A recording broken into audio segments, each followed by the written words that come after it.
Hi, I'm Darryn Farrugia and welcome.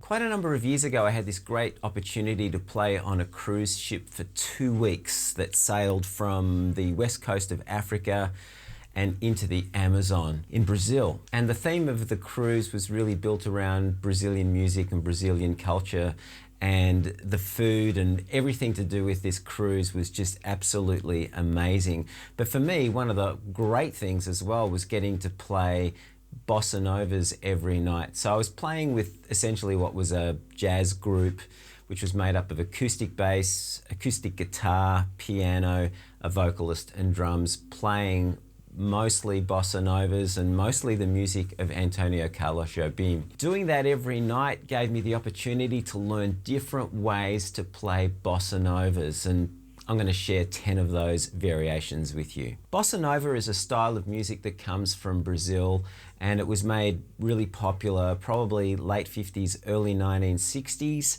And I think in its original form, the music itself doesn't necessarily have a drum set player, but the rhythms are made up with percussion, mostly shaker and maybe a wood block.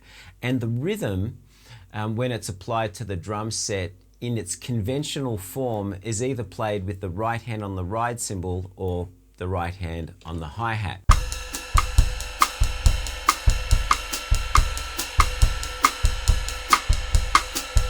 Or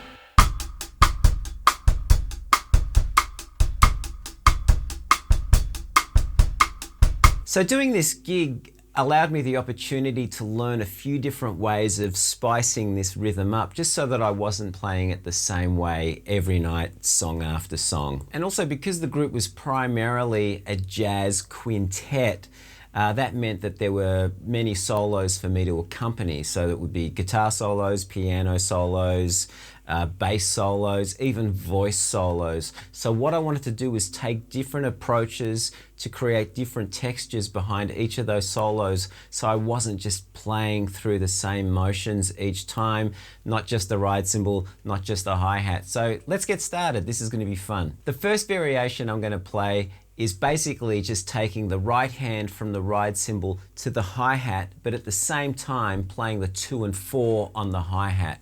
So the hi-hat with my left foot would be playing 1, 2, 3, 4, 1, 2, 3, 4. So I'm just going to take my right hand from here and onto here, and we'll get an open sound on the and of 1 and the and of 3. Here we go. 1, 2, 3, 4.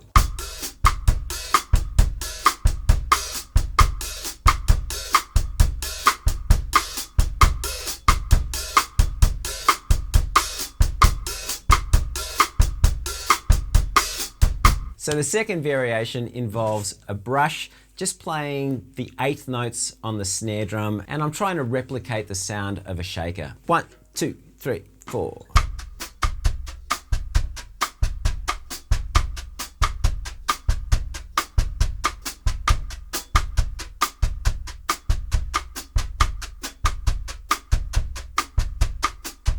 The third variation also includes a brush in my right hand. What I'm going to do now is play this like I was playing a guiro.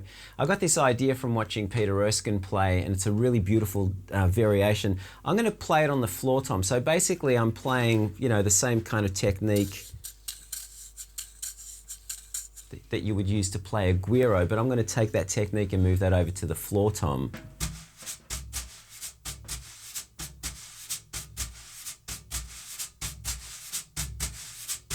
That creates a really nice effect when you're playing the Bossa Nova. Here we go.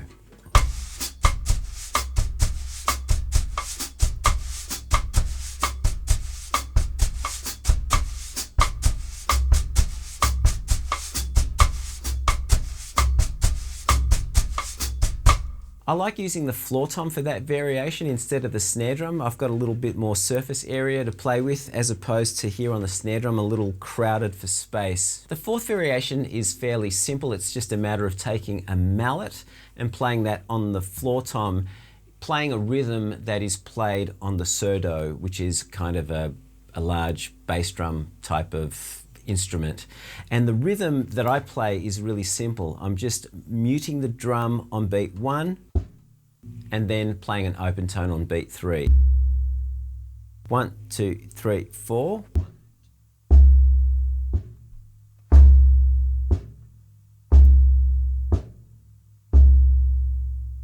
I like to play this variation in quieter passages of the music. For example, if I'm accompanying a bass solo or a quiet vocal verse or something similar to that. So here's that variation with the rest of the groove. 1, 2, 3, 4.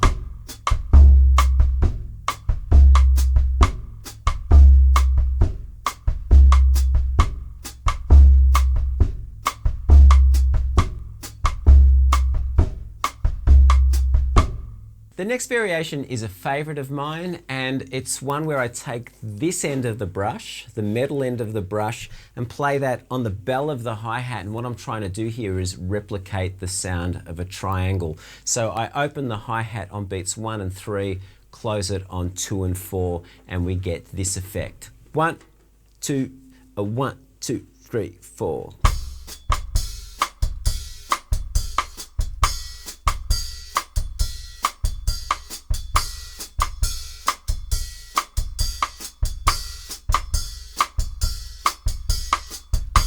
Now this next one's a little bit strange.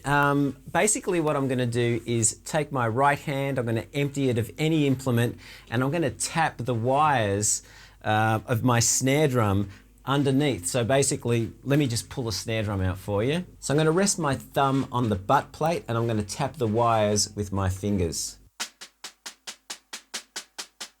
1, 2, 3, 4.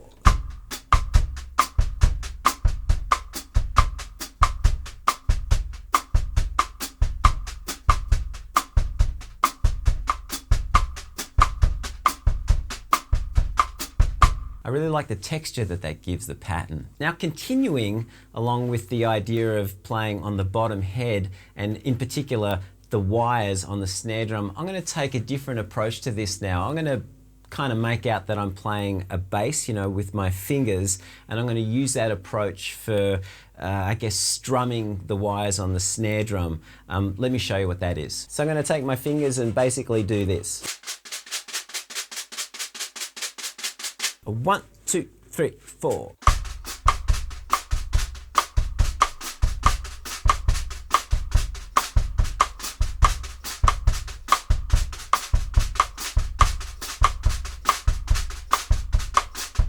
That's a bit of a weird one, but it sounds great. So this is variation number 8. I'm going to play with my right hand on the floor tom with the brush, using that pattern that I played earlier. My left hand's going to play a different pattern this time, and I'm going to employ the idea of getting 2 different pitches from the snare drum. I got this idea from watching Jeff Hamilton play on a Diana Krall DVD. So the left hand is playing this rhythm. 1, 2, 3, 4.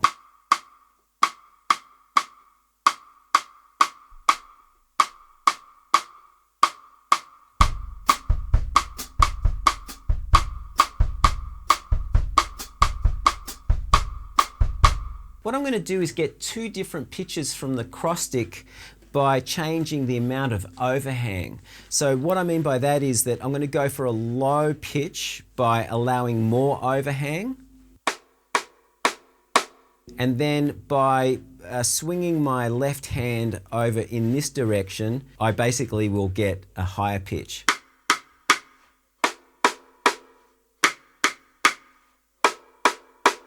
So that rhythm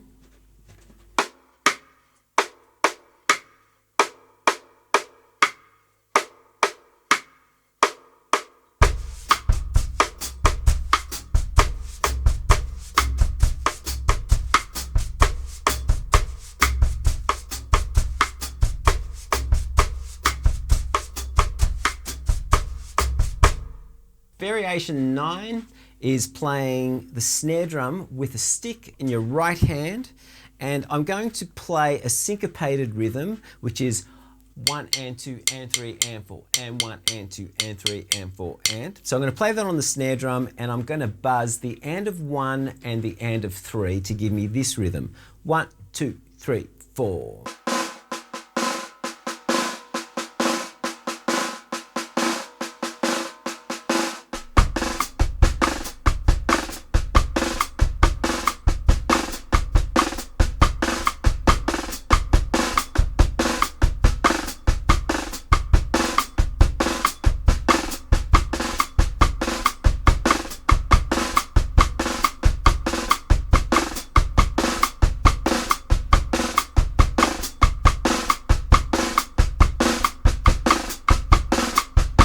And variation number 10 is taking a shaker and playing that in your right hand instead of using the stick on the ride cymbal or the hi-hat or a brush on the floor tom or the snare drum. 1, 2, 3, 4.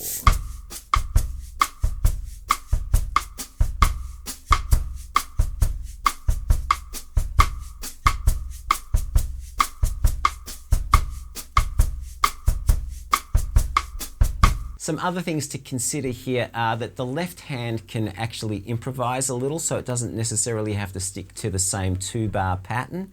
Here's an example of that.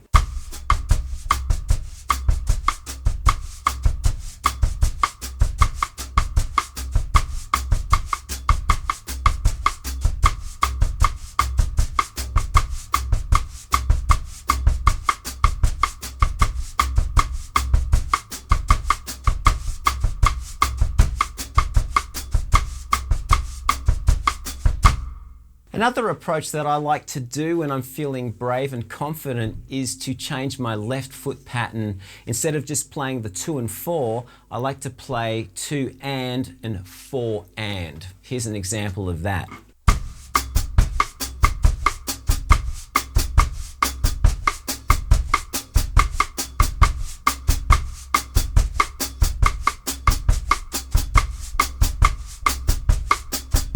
So you can apply that foot pattern to all the other variations that we played, giving you 20 more variations, I guess. Anyway, that's something I like to have a little bit of fun with at gigs, especially when I'm playing a lot of bossa novas in one set or in 2 sets. So if you enjoyed this video, hit that like button. If you haven't done so already, subscribe, and please remember to hit that notification bell so that you know when I've uploaded a video, which is every week. So until next week, have a great week, have fun practicing, and I'll see you next week. Bye.